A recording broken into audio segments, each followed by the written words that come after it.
ठरलं. तर मग या मालिकेच्या आजच्या भागात सुरुवातीला अश्विन कोणालाही न सांगता निघून जात असतो, तेव्हा कल्पना ताई म्हणतात, अश्विन, तू लवकर निघणार होतास तर सांगितलं का नाहीस रे, बस नाश्ता कर. अश्विन अगदी रुडलीच बोलत असतो, घरच्यांशी नकोय मला. त्यावर प्रतापराव म्हणतात, अश्विन, अरे काय रे, अरे काय चाललंय तुझं, हे सगळं कधी काय येतो, कधी काय जातो, आमच्याशी धड बोलत नाहीस. आमच्याशी सोड ते मधुभाऊ, ते हॉस्पिटलमध्ये त्यांची चौकशी सुद्धा करावीशी वाटली नाही. तुला सासरे आहेत ना ते तुझे. अश्विन आता वळतो प्रतापरावांकडे आणि म्हणतो, वाह वाह वाह, बरं आठवलं तुम्हाला, ते माझे सासरे आहेत, लक्षात बरं राहिलं. तुमच्या डॅड माझ्या बायकोला बरं विसरलात तुम्ही. अरे देवा, याच्या बायकोला काय करावं आता. आता पुढे म्हणतो, माझ्या बायकोचा साधा कोणी विचार पण करत नाहीये. कल्पनात ताई म्हणतात, काय म्हणायचे तुला अश्विन, तिचा विचार का करायचा, मी तिची आठवण काढावी अशी एक तरी चांगली गोष्ट घडली का.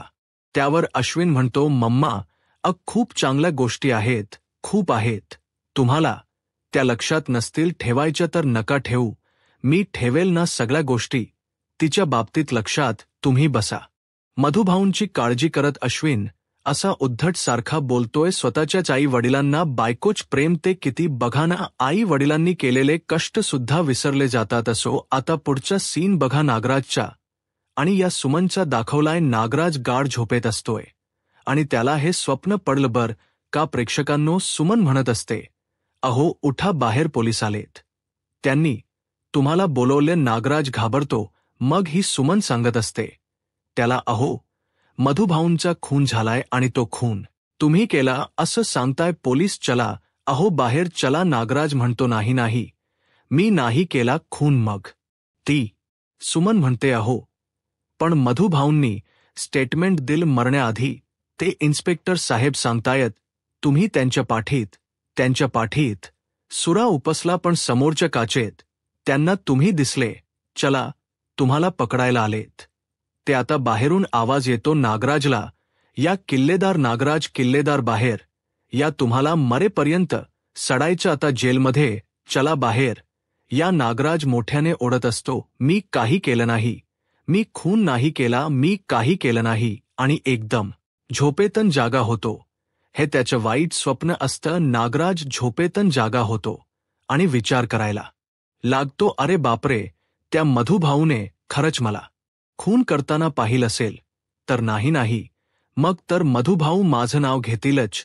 मी जे काम अर्धवट करून ठेवले ते मला पूर्ण करायलाच हो. नागराज असा विचार करून मधुभाऊंना मारण्यासाठी दवाखान्यात जातो, पण त्याचा तो प्लन फ्लॉपच होतो.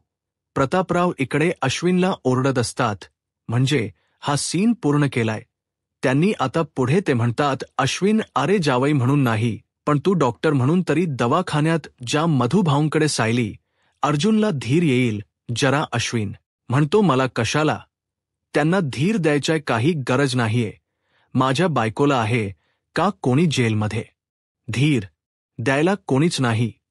तुम्ही ना तिच्या तब्येतीची विचारपूस करताना तिच्यासाठी दुसरा वकील शोधताय. त्यावर कल्पनाताई म्हणतात, दुसरा वकील म्हणजे रविराज भाऊजी. आता लगेच अश्विन म्हणतो, रविराज काका लढणार नाहीये तन्वीची केस आता, त्याने तर तन्वीच नाव टाकलेलं आहे, तो तुमच्यापेक्षाही वरतड निघालाय आणि तुम्ही कोणीच ना तन्वीशी तुमचं नातं असलेलं जप्त नाहीये, पण मी मात्र मधुबांशी असलेलं माझं नातं जपायला हवं. वा डॅड, छान चाललंय तुमचं, काय बोलतोय. प्रेक्षकांनो, हा काय वागतोय. असो, काही लोक भ्रमिष्ट झाले की असेच करतात, तर आता बघा इकडे नागराजन असा पटापटा चाललेला असतो. सुमन म्हणते, अहो थांबा, एवढे घाई गडबडीत कुठे निघालात.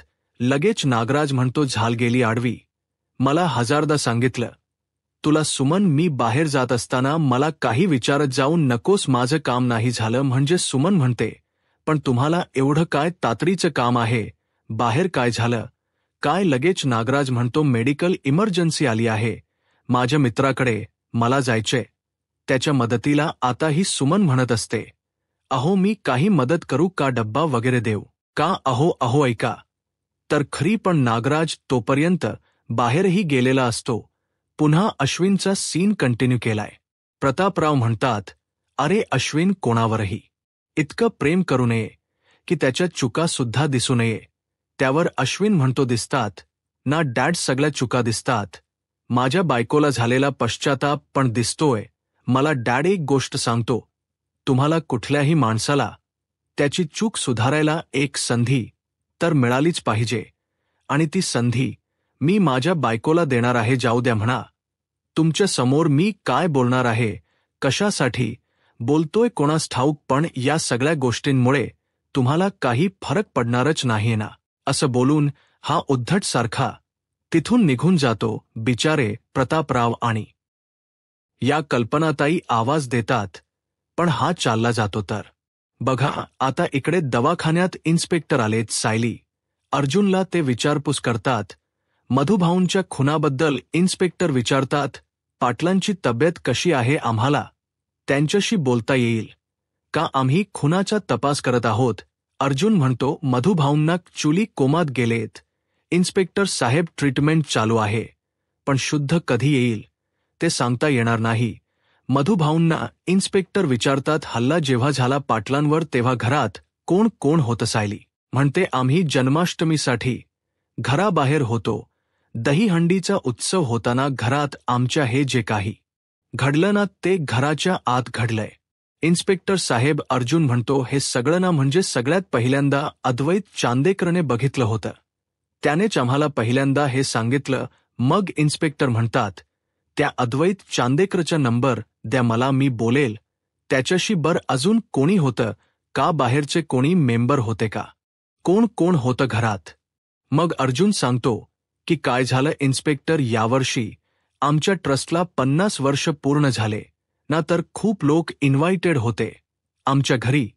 त्यावर इन्स्पेक्टर म्हणतात, मग तुम्हाला कोणावर संशय आहे. सायली म्हणते, बाकी कोणावर नाही, आमंत्रित असलेल्या लोकांवर तर मुळीच नाही, पण हा महिप्त शिखरेवर आम्हाला शंका आहे. आधीच तो गुंड आहे आणि त्यात तो आमच्यावरच्या रागापाय वेडापिसा झालाय. इन्स्पेक्टर म्हणतात, मला पण तसंच वाटते. त्या दिवशी झालेली दगडफेक आणि तुमच्यावर झालेला हल्ला, आता आजचा हा म्हणजे मधुकर पाटलांचा खून, यामागे हा महिप्त शिखरे असूच शकतो. अर्जुन म्हणतो, हो ना, पण आपल्याकडे पुरावे नाहीयेत ना त्याच्या विरुद्ध, ते आपल्याला शोधायचेत. आता यांच इन्स्पेक्टरशी बोलणं सुरू असताना नागराज तिथे पोहोचलाय बर का हॉस्पिटलमध्ये, आणि त्याला तिथे गेल्यावर महिप्तचा फोन येतो. नागराज फोन रिसीव्ह करतो. नागराज फोन रिसीव्ह केल्या तिकडन महिप्त म्हणतो, काय नागराज शेठ झोपले का काय. नागराज म्हणतो, ऐक ना महिप्त, अरे मी जरा घराच्या बाहेर आहे, मी तुझ्याशी बोलू शकत नाही सध्या, मी नंतर बोलतो तुझ्याशी. त्यावर महिप्त म्हणतो, काय नागराज शेय राव, तुम्ही आमचा चांगलाच गळा दाबला नाही. सुरुवातीला ऐकलं मी मधुकर पाटलाला, तुम्ही भोसकल नाही, फार चांगलं वाटलं हो, ऐकल्यावर लय गोड वाटलं, गारगार वाटलं कानाला. पण जेव्हा त्या अर्जुन सुभेदारन माझी गचांडी धरली ना आणि त्याची बायको मला बोल बोलली राव, तेव्हा लक्षात आलं. का खाया पिया कोचने ग्लास थोडा मारा. नागराज म्हणतोय, बाबा. महिप्त, अरे तुला चढलीये, तू झोपशील का जरा जाऊन थोड्या वेळ.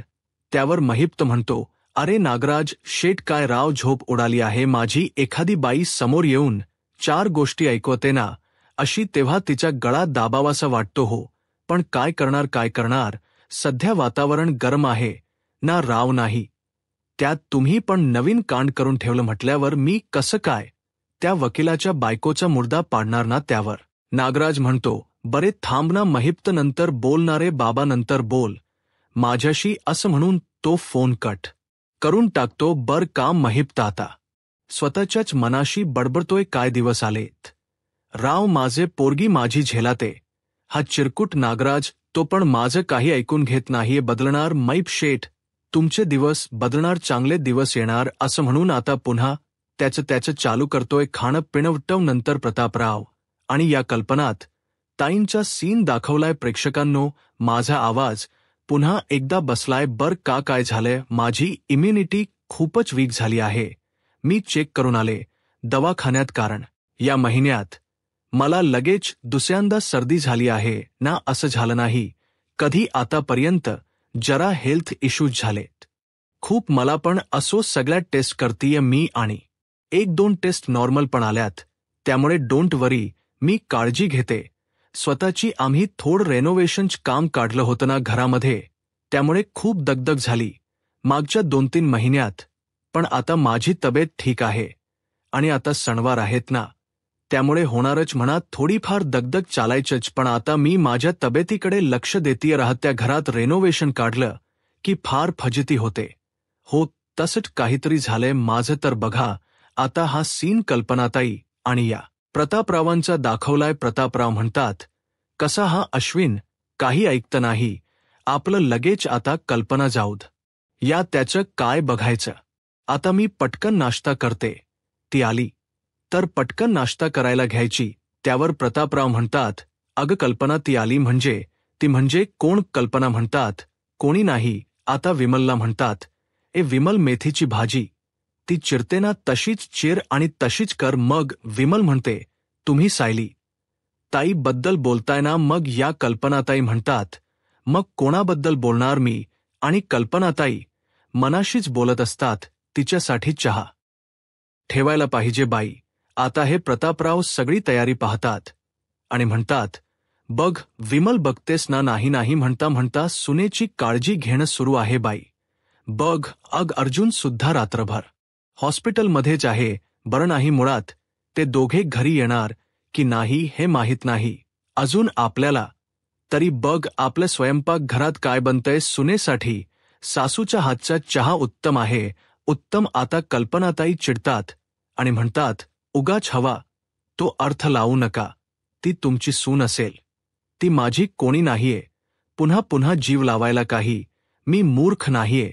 आणि हॉस्पिटलमधल्या असलेल्या माणसांची आपण काळजी घेतो ना, तशीच काळजी घेते मी. माझ्यातली माणुसकी अजून जिवंत आहे असं म्हणून चिडून तिथून निघून जातात. आता या इन्स्पेक्टरांचा सीन पुन्हा दाखवला येईन. सपेक्टर आता सगळी चौकशी करतात. ते इन्स्पेक्टर अर्जुनला म्हणतात, मला डॉक्टरांशी बोलायचंय, कसल्या पद्धतीने चाकू मारला गेला वगैरे चौकशी करायची आहे. इकडे सायलीला कुसुमचा फोन येतो. ती कुसुमशी बोलण्यात बिझी असते नाही. नग मधुभाऊंची अजूनही तब्येत बरी नाहीये वगैरे वगैरे. आणि आता इकडे नागराज या सायलीच्या बोलण्याचा फायदा घेतो आणि त्या मधुभाऊंच्या केबिनमध्ये शिरतो. सायली कुसुमला मधुभाऊंच्या तब्येतीविषयी सांगते आणि फोन ठेवून देते. इकडे नागराज आता मधुभाऊ जिवंत आहे की नाही याची खात्री करतो बरं का. आणि आता मधुभाऊंच्या तोंडावर असलेला ऑक्सिजनचा मास्क बाजूला काढून ठेवतो. मधुभाऊला मारण्यासाठी तो तिथे आलेला आहे, पण त्याचा हा प्लन फेल होतो. प्रेक्षकांनो, काहीतरी थरार रंगवला इथे. त्याने तो ऑक्सिजन मास्क काढून ठेवलाय. मग मधुभाऊंच ते जे तिथे ईसीजीच ते मशीन असत ना, ते असं सरळ रेषेत व्हायला लागतं. म्हणजे मधुभाऊ जाता का काय असं वाटायला लागत अचानक. आणि त्या नागराजला आता चहा लागते सायलीची. पण हे सगळं त्यांनी विथिन सेकंड दाखवलं. म्हणजे सायली आल्यावर पुन्हा मधुभाऊंच्या तोंडावर तो मास जसाच्या तसा आहे असं त्यांनी दाखवलं. थोडासा थरार रंगवला काही सेकंड की मधुभाऊ आता ते जातात की काय. ते सगळं टनटन टनटन वाजायला लागतं. नागराज वाट बघत असतो. जाय म्हाताया इकडून सायली येत असते आता त्या हॉस्पिटलच्या केबिनमध्ये. आणि आता मधुभाऊ जातात की काय. आणि तेवढ्यात सायली येऊन म्हणते, अरे नागराज काका तुम्ही इथे. आणि मग अचानक मधुभाऊंच्या तोंडावर जो मास्क आहे ना, तो आपल्याला जसाच्या तसा सायली नागराजकडे बघते तर काय. नागराज मधुभाऊंकडे सारखा पाहत असतो. सायलीला जरा आश्चर्य वाटतं.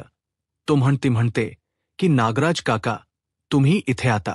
नागराज लगेच म्हणतो, अगं हो सायली, माझा एक मित्र सिरियस होता, ॲडमिट आहे दवाखान्यात, याच त्याला भेटायला आलो होतो अगं मी. आणि मग कळलं मला की मधुभाऊ इथेच आहेत ॲडमिट म्हणून. मग मधुभाऊंना भेटायला आलो मी. आल्यावर तू फोनवर बोलत होतीस कोणाशी तरी. म्हटलं तुला डिस्टर्ब नको करायला, नर्सला विचारलं आणि डायरेक्ट इकडे आतमध्ये आलो. काळजी वाटली जरा मधुभाऊंची फारच वाईट झालं सायली, हे सगळं डॉक्टर काय म्हणाले? सायली म्हणते काका डॉक्टर म्हणताय की सांगता येणार नाही, काही मधुभाऊ कोमात गेलेत आणि आशा आहे डॉक्टरांना की ते लवकरच शुद्धीवर येतील. ते चांगला प्रतिसाद देतायत ना ट्रीटमेंटला. कसे लोक असतात ना प्रेक.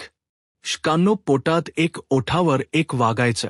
तिसरं तसाच हा नागराजे बघा ना, त्या सायलीला म्हणतो अग देतील प्रतिसाद देतील ते ट्रीटमेंटला. तू काही काळजी करू नकोस बेटा, माझा नंबर आहे ना तुझ्याकडे, मला कळव. मधुभाऊंच्या तब्येतीविषयी आता असं म्हणतो आणि तिथून निघून जातो. असंच दाखवतोय जसं की फार काळजीने आलाय. तिथे मधुभाऊंच्या आणि आता सायली बघतच राहते त्याच्याकडे. म्हणजे तिला असं वाटतं चला बाबा, आपल्या मधुभाऊंच्या माणुसकीचे किती लोक आहेत, आपले सासरचे किती चांगले आहेत, मधुभाऊंना भेटायला आले. आता कुठल्याही बाईला असंच वाटणार म्हणा.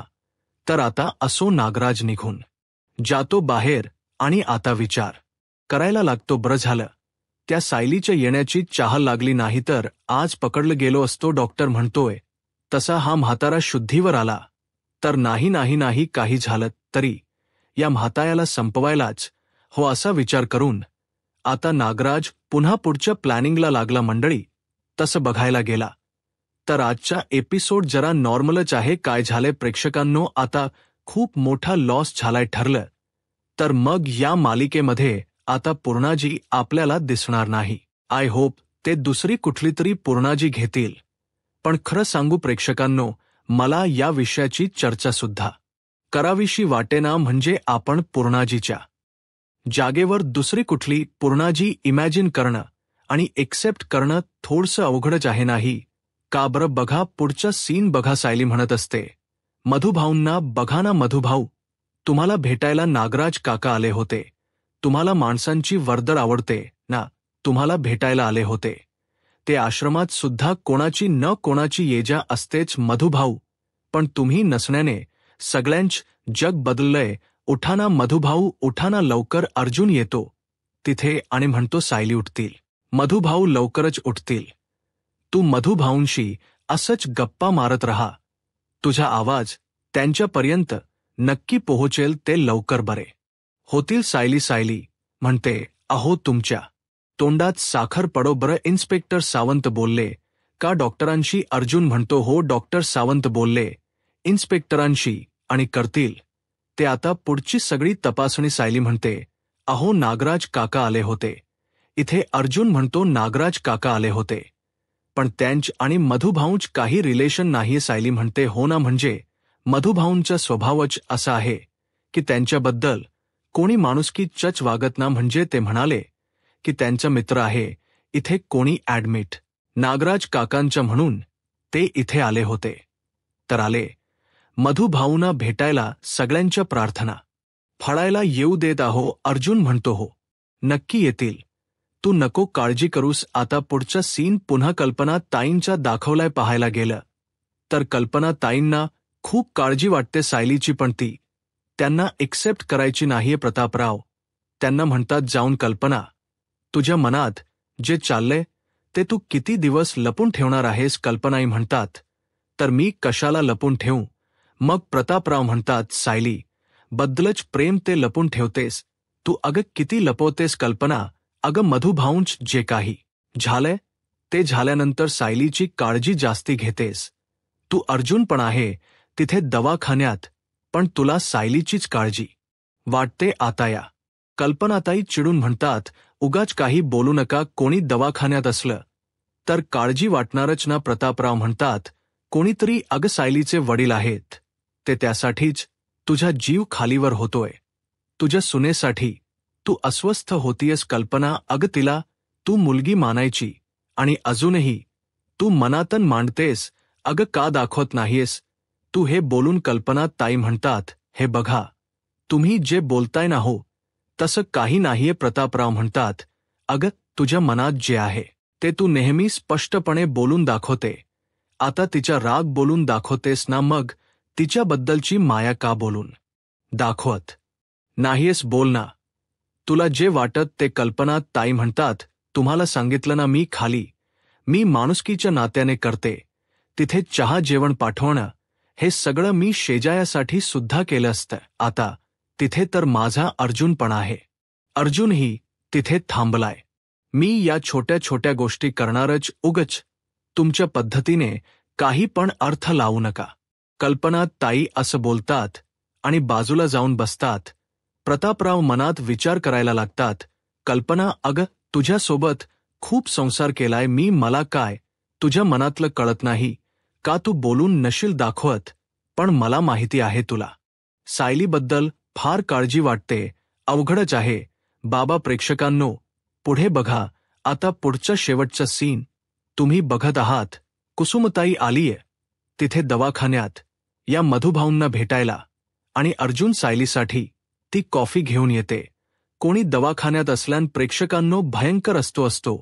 हा सगळा सीन बापरे, इमॅजिन पण करवत नाही काय म्हणजे अवस्था असते पेशंटच्या नातेवाईकांची. त्यातन आर्थिक समस्या असेल ना तर बापरे बाप. आता आमच्या घराजवळ मोठं हॉस्पिटल आहे. त्या हॉस्पिटलमध्ये असे खेड्यापाड्यातले लोक येतात ना, असे बिचारे भांबावलेले असतात, काय सांगू. तर बघा आताही कुसुम अर्जुन सायलीला चहा देते आणि म्हणते, मी इथे येताना ना देवाला खडसावूनच आले. मधुभाऊंना बरं कर, नाही तर तुला पाण्यातच ठेवेल. मधुभाऊ बरे होईपर्यंत तच आपल्या हक्काचा आहे ना सायली. कुसुम आता भाऊक होते बर का आणि मधुभाऊंच्या जवळ जाते. मधुभाऊंना म्हणते, मधुभाऊ अहो उठा ना, आपला बागेतला पिवळा गुलाब आहे ना, त्याला छान कळी आली हो. मधुभाऊ लवकर बरे व्हा. मधुभाऊ नाही तर तो गुलाब रुसेल ना हो तुमच्यावर. असं म्हणून आता कुसुम त्यांच्या डोक्याला ना अंगारा लावते.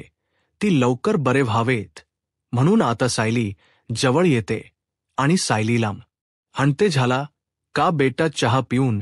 हे बघ मी काय म्हणते सायली, तुम्ही दोघं ना आता घरी जा. तुमची खूप धावपळ झाली आहे, रात्रभर जागरण झाली आहे. अग तुम्ही ज्या आता घरी आराम करा. सायली म्हणते, कुसुमताई तू मुलं काका काकू सगळेच रात्रभर जागे होतात नाही. कुसुम म्हणते, अग सायली आम्ही रात्रभर निदान घरी तरी होतो. तुमच्या दोघांची किती धावपळ झाली इथे, तुम्ही ज्या दोघेजण. मग आता अर्जुन म्हणतो, पण कुसुमताई तुम्ही एकट्याच आहात इथे. आता कुसुम म्हणते, नाही साधन ताई येणार आहे इथे माझ्या सोबतीला. आम्ही दोघी इथल बघून घेऊ, तुम्ही जा. दोघा आराम करा घरी जाऊन.